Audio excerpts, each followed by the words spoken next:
Right, so Got it. So good evening, Dana. Good evening. So welcome to Piermont Remembers. Do I have your permission to record our conversation? Yes, you do. Thank you. You're welcome. So I start each one of these with this prompt, and then you can go on and share whatever recollections come to mind. But what is your earliest Piermont memory?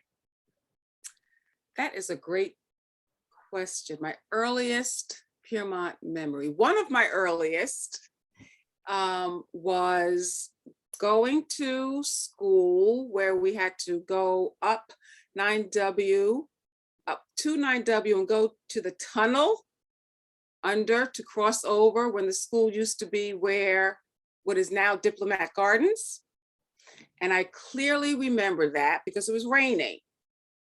And I had to put down my umbrella. So I'm kindergarten or first grade. I had to put down my umbrella and I got a blood blister on my finger, putting down my umbrella, and was scared to death to walk through this underground tunnel without my mom or dad, just friends, to walk through this underground tunnel to get to the school buildings. That was one of my really, really earliest Piermont memories.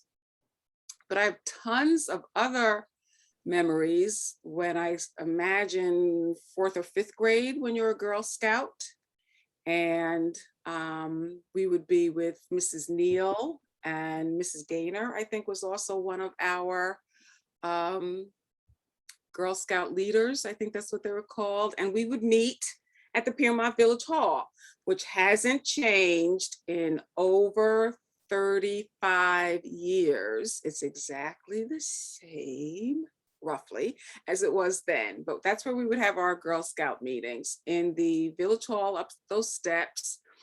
And it was just a great time of really getting to know adults in Piermont.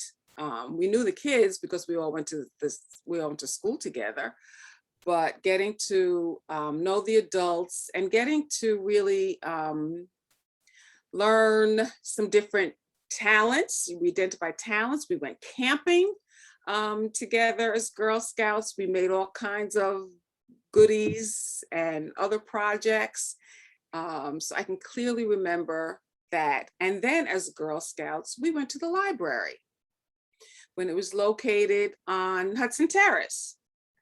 And believe it or not, I can still remember the creak in the steps as we would go up from the 1st floor to the 2nd floor in the library, which now, you know, when you think of libraries now, then it was just so tiny. And we were taught how to go through the card catalog. This is like ancient history. I must be sounding very old, but go through the card catalog in the library and find your book, and the smell of the library, right? So it was cozy, it was warm. We would come down, we'd sit down on the floor, we'd have our story time, just tons of great memories walking up those steps to the library. You know, it's the big excitement. We're going to the library today. And I've always been an avid reader. So I think that's why that comes to my mind as one of my greatest early Piermont memories. So how long has your family been in the area? So my mom was born in the area. So late 1920s. Both of her parents came from the North Carolina, Virginia area. They first went to Red Hook, New Jersey, and then actually came to live right here, this house, the property where I currently live. Wow. So it's been in your family since the 20s? Yep. Mm-hmm. Actually, no, when they first came, they rented, and most recently we found the deeds, which was really exciting. I won't tell you what they paid for this property, like $10, $15 or something. but they first rented and then they bought the property probably late 30s. The property has changed significantly since that time, but it's been in our family since that time. My mom had 6 siblings, all born and raised right here on Piermont Avenue. I live on South Piermont Avenue. I don't know if I should be disclosing that to everybody, but Don't give it no street address, no number. okay, right here in Piermont. So I've been here also all of my life between Piermont and Sparkill. My immediate family has lived. So what were the stories you've heard? What was it like for them then? So my mom would tell a ton of stories, just really about the closeness of the families, geographically as well as personally. So even on my property now, between my property and the current neighbor, there was a house in between the two of us, which I can't even imagine. So pretty much you could stick your hand out the window and be touching your neighbor. So the homes were very, very close together. And the neighborhood, although primarily Black, still had some white residents in the neighborhood. And she just said that they were all very close, sharing food when necessary, sharing recipes, you know the old stories, go next door and borrow 2 eggs, which we don't do too much anymore, right? But she says that was pretty much the norm in how families up and down this portion of Piermont Avenue survived. And now when I even walk the road, I was pointing out to a friend of mine the other day, this house was owned by Bessie Barnes. This house was owned by so-and-so. And I could name, I can't do that now. I don't know who my neighbors are way down there, right? But you could always name every home, who was in the home, go over there for dinner. If you got in trouble, they would tell your mom before you even made it home. It was that kind of camaraderie and really a family, a large extended family. And so my mom would tell tons of stories about that. She could recall that, they were poor. They were absolutely very poor. And sometimes dinner was barely enough to feed a family of 9, which is what they were at that time. And my grandmother was a domestic, so she worked in homes in Tappan and I think in Nyack. And so my mother, at a very early age, she was the oldest girl, at a very early age, she really became a parent in a lot of instances to her younger siblings. But she never really complained about that. And I think, again, that was because of the family feeling of the neighborhood, because it was the same in that household as it was in every other household, right? And so you get home from school, go out and play in the street, and you didn't have to worry too much. There wasn't a whole lot of traffic on Piermont Avenue at that time. But she also can remember and has told me about seeing the troops march down Piermont Avenue from Orangeburg, Camp Shanks, right? And how they would stand in the doorway and watch the troops go down the road, and how that was so very frightening, because television was certainly different. So media was certainly different, but that was the real experience of what was going on in the world, and just seeing it in your own neighborhood at that time was certainly enlightening. But I'm trying to think, the rest of my uncles and aunts, they were very active in school as well. Both of my uncles, Bill and Ken Cunningham, were great athletes at Tappan Zee High School during their rearing, during the time that they were coming up. My Aunt Doris was the first African-American drum major, which was pretty big back in 1954-ish, right? Um, so my mom shared all of those stories, and unfortunately, one that continues to haunt her. She is 88, and so the creek runs right along our property, and she is always haunted by the tragic death of young men who drowned one day in the creek. And you probably, if you're a longtime resident, you know the story. They were out in a canoe or boat overturned, and an anonymous person managed to save one of the young boys, and two actually drowned. And so she always says, "Don't go in the creek. You can't go in the creek." My son is a fisherman, and he likes to go in the creek, and we always have to keep it a secret from her, because that is one part of the Piermont history that continues to haunt her to this day. But I also can remember spending hours and hours and hours at the skating rink, right at the top of Furdon, during the winter time, skating there. One of the greatest Piermont memories. And of course, you'd have the bonfire. And again, you'd see tons of friends, and just really being able to enjoy life as a Piermont resident.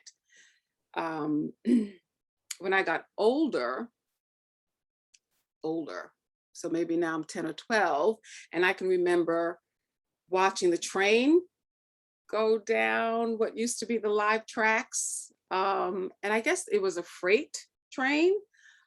God knows, I don't have no idea where they were coming from or where they were going, but I remember that they would throw candy off the train.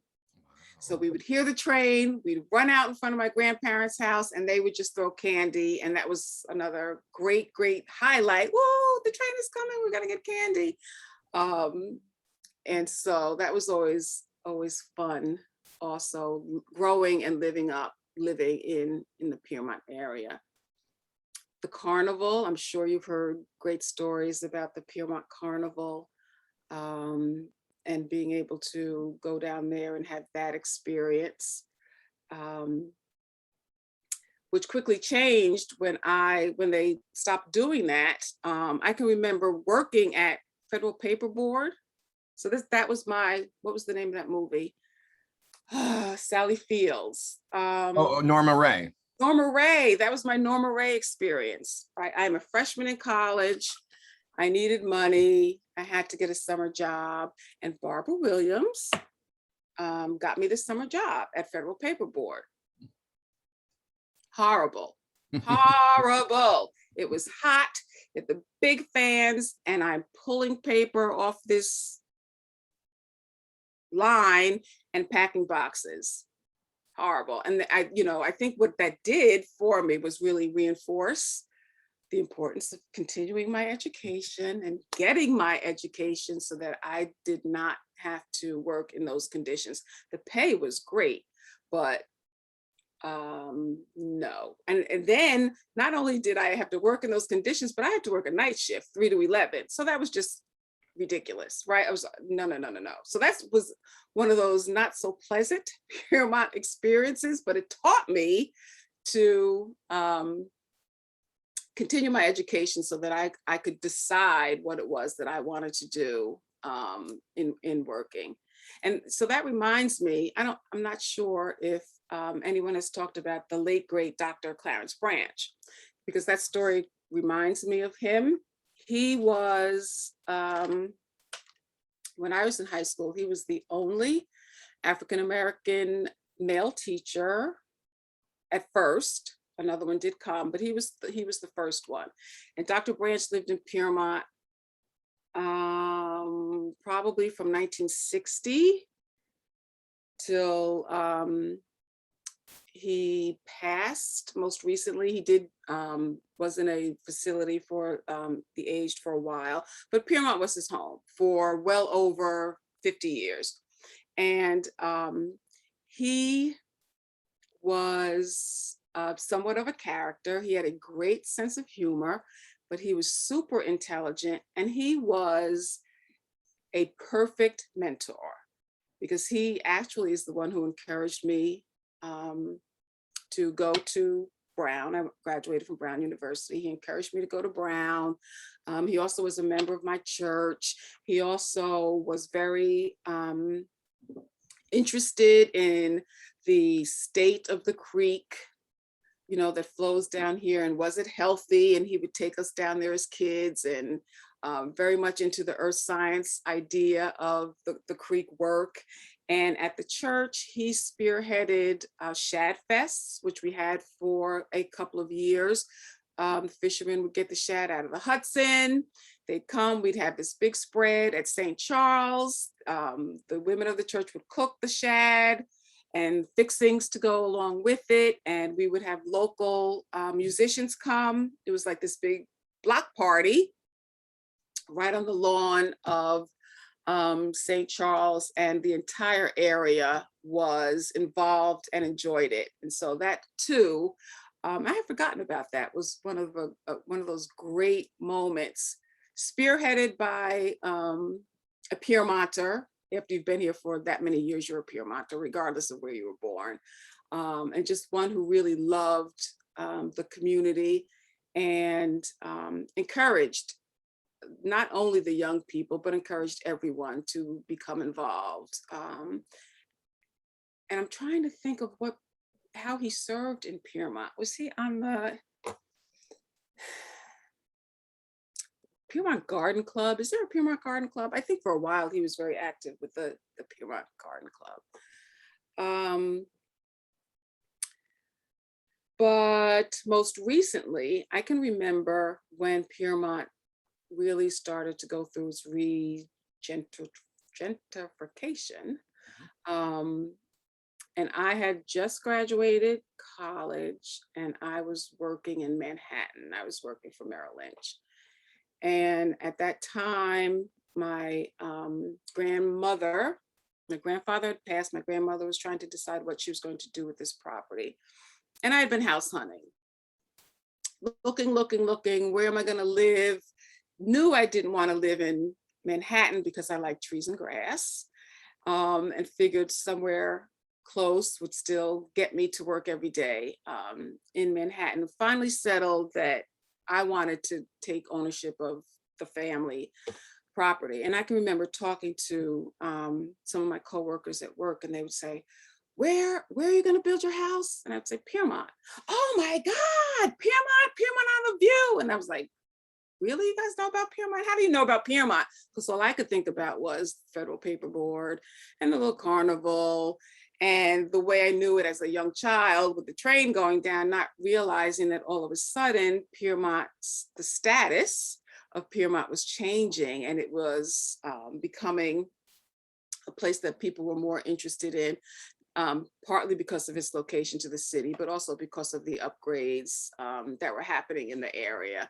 So it's like, oh, yes, it's changing. It's definitely changing, but it still has its quaintness. It still has its attractiveness. It still is a great place just to take a stroll around the creek or down to the pier. So, my husband said to me the other day, when are we going to retire to North Carolina? And I said, never.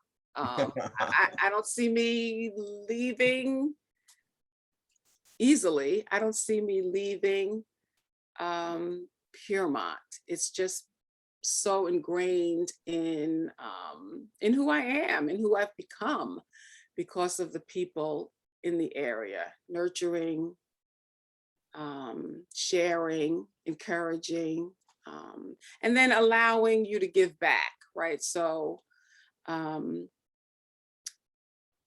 that most recently I've been elected to the Board of Ed in South Orangetown, but since that time, so many people have said, past people who have served on the board, if you need something, let me know. I can help you with this, let me know. People that I did not have any connection with before are still willing to pour into me and probably anybody else, because that's what we do in Piermont, Was his wife named Barbara? Yes, his wife was Barbara, Yep. and they had two daughters, Deborah and Shelley. Mm-hmm. I knew them as, because my aunt was I think they were active in the NAACP too, because my aunt was the secretary for the branch in Nyack. Yes, Dr. Grant. Adeline Batson. Yep, he was the president. I don't remember when, but he did serve as the president of the Nyack branch of the NAACP. Absolutely, I remember that. So, the church, can you talk a little bit, just maybe a little bit about the rough history of the church? Because I know it's a storied, significant institution. Yes, let's see if I can pull this back. The church was originally founded up near what is now Dougherty, Lamont Dougherty. Skunk Hollow. Thank you, Skunk Hollow. Originally up there. The lore is that when the trustees decided that they needed to move the church, they came and found the area where it currently is located, started building, and ran out of money. And a woman, Mrs. Kinsey or McKinsey, would travel past that area each day, I believe going to the train station or the store. And when she realized that the work had stopped, she questioned what had happened. And she was told, we don't have any money. They don't have any money. And she said that she would donate the rest of the money to build the church if it could be named after her husband, who was Charles. Wow. So it became known as St. Charles Amy Zion Church, and a parsonage was built on the property where she lived for some time. And the building was finished constructing. So I don't know if anyone has mentioned the Lawson family in Not yet. in talking about Piermont, but it wasn't Benjamin, it was his father or grandfather who was one of those trustees. But Benjamin lived in Piermont as well. He served on the Orangetown Police Department. I think he was the first African-American chief as well. A member of the church, passed away now probably 15 years ago. That might be a little longer than that. So that was the founding of the church, which really, I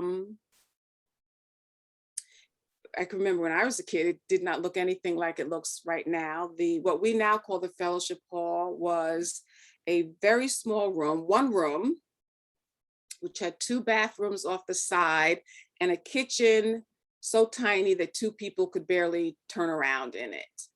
And so we functioned that way for many, many years until Reverend Sanders came in 1981 and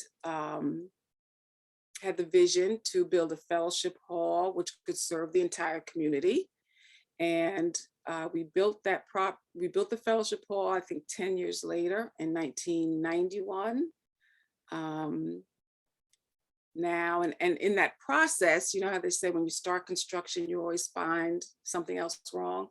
In the process of constructing the fellowship hall, we found termites in the sanctuary, had to reconstruct that as well. So actually the most of the inside of the whole building was reconstructed during that entire time.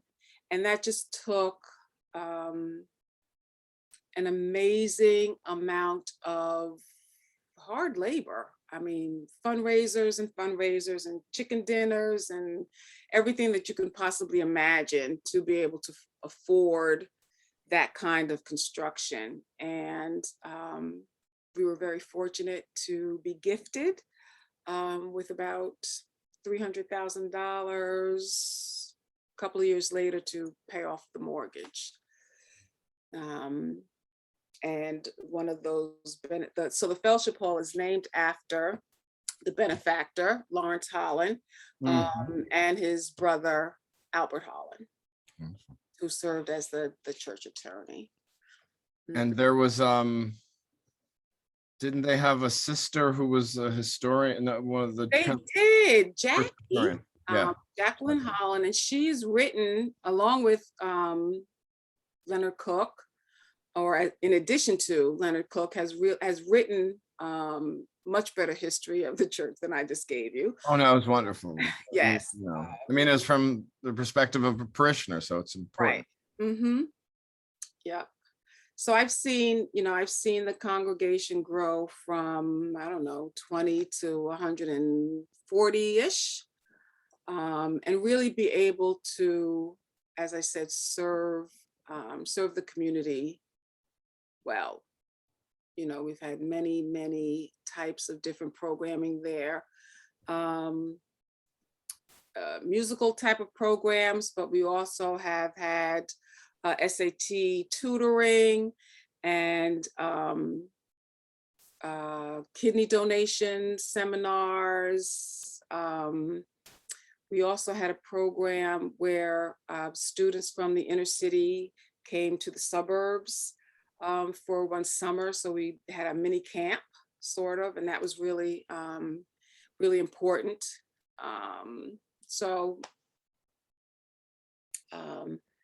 The church remains really a vital piece, and for some, especially I think now our seniors, it's that much more important. There's not much with living in a pandemic. We've been able to get on Zoom, right? Have our services on Zoom. At least you get to see each other and interact with each other a little bit. And so the church has become that much more important to them remaining vital and excited about something.